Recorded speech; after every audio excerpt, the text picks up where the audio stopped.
Taylor Heineke said this week is Super Bowl week for the Falcons. Wow, what a take against the 1-8 Cardinals featuring the 4-5 Falcons. This is Super Bowl week. Now, I understand where he's coming from. The Falcons desperately need a win in this game heading into the bye week. Get some momentum back on track. You're playing a 1-8 football team that let's not beat around the bush. They suck. And Kyler Murray, as good as he is, we like him. We just talked about him.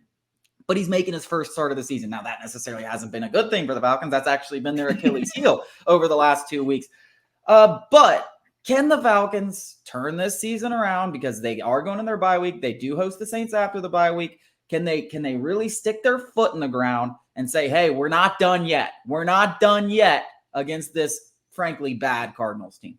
Now, listen, I don't echo those sentiments. I mean, the NFL, any given Sunday, this Cardinals team without Kyler Murray beat the Cowboys earlier. We're talking about Cowboys. I'm not saying they can't win or they're miserable. I'm just saying you got to win this game. This is a team. You got to win this game, but this isn't the 0-16 Hugh Browns from years ago. I mean, this is a better team than people are probably giving them credit for. With that, the Falcons should absolutely win this game. For Taylor Heineke, it might be his Super Bowl. As I mentioned in the prior segment, the Falcons could potentially go back to Desmond Ridder after the bye week when they host the Saints. So this is Taylor Heineke's Super Bowl. He's got one game to prove that he deserves the reins for the rest of the season. Whether he capitalizes on that opportunity is yet to be said, because this Cardinals team is right for the taking. Should be a get-right game. The Falcons are only, this scares me to say, are only 1.5-point favorites in Arizona. That scares me. Who is Kyler Murray going to be in his first game back from that ACL injury and subsequent time off? I don't know. Is he going to be that typical guy who can break down out of the pocket and hurt you with his legs? I don't know. I have a hard time believing he's going to be that guy immediately. I'm sure there will be shades of the old Kyler Murray. The goal has to be to make Kyler Murray a pocket passer, even in his first game back from the ACL injury. Ryan Nielsen's defense has had a lot of trouble pressuring opposing passers since Grady Jarrett went down with that ACL injury himself.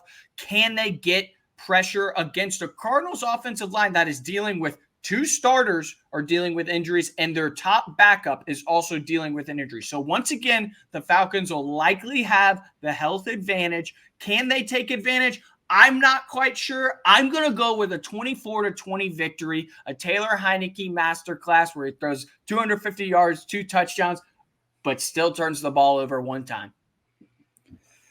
Yeah, I mean, I think you spoke to my key right there of the entire game, which is going to be Ryan Nielsen's defense. This was a group through the first 7 games that we were talking about. Could they be a top 5 defense? Could they be, they already are a top 10. Or could they be a top 5? Will they lose Grady Jarrett? We knew that would have an impact. It's had a much bigger impact than I think we even expected. Can they come up and get some stops? We saw Josh Dobbs torch the Falcons with his legs. Obviously, Kyler Murray brings the same kind of skill set in that regard, even coming off the torn ACL. I don't think he's coming off unless he's 100% healthy, right? They're not rushing him out there. So you got to think that he's still a big threat with his legs. So I think it's going to be tough. Unfortunately, I'm going to pick us to lose. I'm going to go 24-23 Cardinals. The Falcons have lost all my faith. I just hope I'm wrong. I hope I'm reverse jinxing them. That coming up after the break, we got a big trade rumor.